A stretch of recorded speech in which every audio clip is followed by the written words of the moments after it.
آج ہم بات کرنے والے ہیں بجٹ کے حوالے سے. میں آپ سے پوچھنا چاہوں گی کہ حالیہ بجٹ اور جو معاشی صورتحال ہے اس کے اوپر آپ کی کیا رائے ہے؟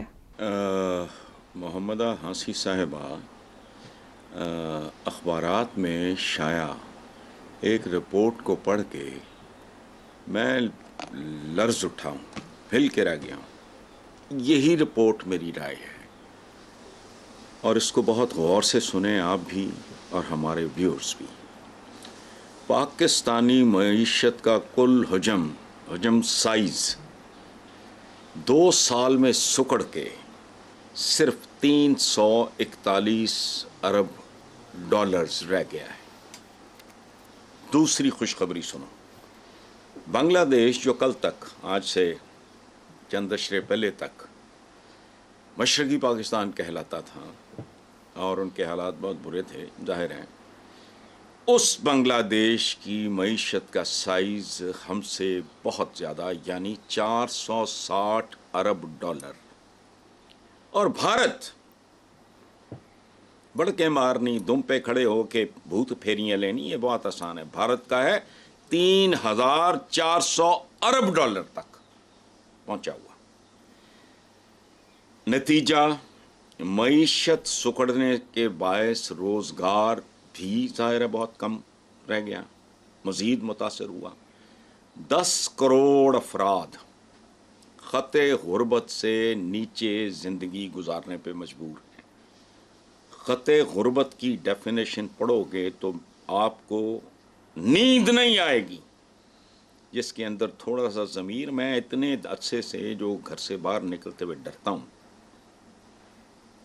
خوف کی تو کوئی وجہ نہیں سوائے اس کے قدم قدم پہ گداگر، عورتیں، بچے، بوڑھے، اب خواجہ سرا بھی شامل ہو. اچھا، صنعت کاروں کا، کاروباری لوگوں کا، تاجروں کا کہنا ہے کہ مہنگی بجلی اور اونچی شرح سود، یعنی اندازہ لگاؤ، ملک کا نام اسلامی جمہوریہ، اونچی شرح سود ویسٹ میں بھی ہے لیکن وہ نہ ہونے کے برابر ہے. وہ سود نہیں ہے، وہ ایسے ہی ہے جیسے رینٹ اے چائلڈ ہوتا ہے. ہمارا معاشرہ رینٹ اے چائلڈ ہے، بچہ کرائے پہ چلا دو، رینٹ اے کار ہو گیا، رینٹ اے ہاؤس ہو گیا. وہ it is like renting capital. ہمارے ہاں شرح سود واقعی مہاجنوں جیسی ہے، سود خور بنیوں جیسی. اچھا، تو وہ کہتے ہیں جی کہ مہنگی بجلی اور اونچی شرح سود کی وجہ سے کاروبار ٹھنڈے، کام بھی ٹھنڈی، کاروبار بھی ٹھنڈے. ماشاءاللہ. عالمی بینک کے مطابق رواں مالی سال ہمارے ہاں شرح مہنگائی کے بڑھنے کی رفتار 26% رہنے کا امکان ہے. کمی آ جائے گی تو شاید 25%، اس سے بھی کم 24%. It is mind boggling. اگلے 3 سال شرح نمو، وہ جو انگریزی مار کا ہمارے بچے ہیں آپ جیسے، ان کے لیے گروتھ ریٹ، اگلے 3 سال گروتھ ریٹ 3% سے بھی کم رہنے کا امکان ہے، جبکہ رواں مالی سال میں صرف 1.8% کا امکان ہے. یہ جب تک مخصوص لوگوں کے پانڈے ٹینڈے نہیں بکتے یہ نہیں پورا ہونا.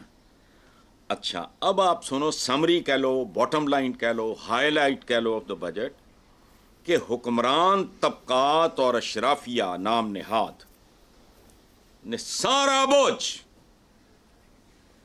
انتہائی ڈھٹائی اور بے حسی سے عوام پہ اور تنخواہ دار طبقوں پہ ڈال دیا ہے. And I am also one of the victims.